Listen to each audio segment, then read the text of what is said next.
Welcome to PowerPoint keyboard shortcut series, and this is the part 4 of this video.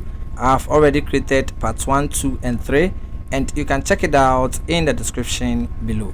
This is the slide I am working on, and this is my current presentation.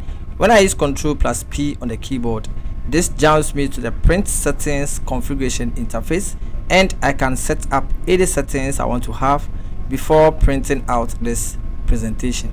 So Ctrl+P allows you to get access to the print settings interface. When I use the escape key on the keyboard, this moves me back to the PowerPoint interface. If I use Ctrl+Q on the keyboard, this gives me the access to close this particular PowerPoint. This is the active presentation, so anytime you use Ctrl+Q on the keyboard, it allows you to close this particular presentation. But because I've made some changes, it says we can't save Camtasia getting started guide because this file is a read only. To keep your changes, we need to save this presentation with a new name or in a different location. So I need to save this for me to have this presentation closed. Now let me hold Ctrl+N on the keyboard. This is a new presentation I have not saved, and this is the current or default name given to this presentation.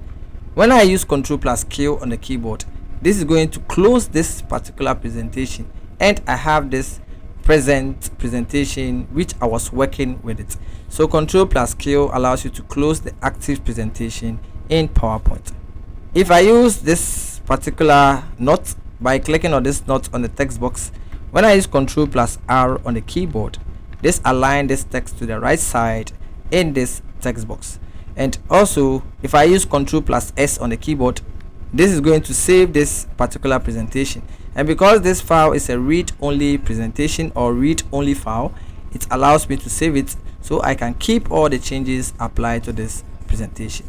If I use Ctrl+N on the keyboard, as we know, this brings out a new presentation. And when I use Ctrl+S on the keyboard, it gives me the save as interface to choose a location or a directory and save this particular presentation. When I use the escape key on the keyboard, this closes this presentation.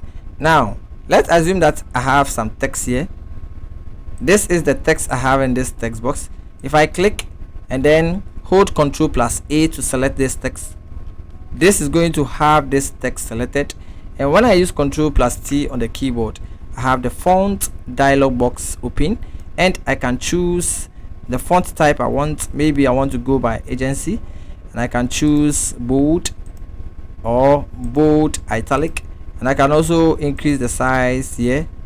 I can type the size I want to have, and also I can choose a font color. Maybe I want to go by red, and also if I want to underline, I can choose any of this. And when I'm done, I click on OK, and that is going to give this effect to this selected text.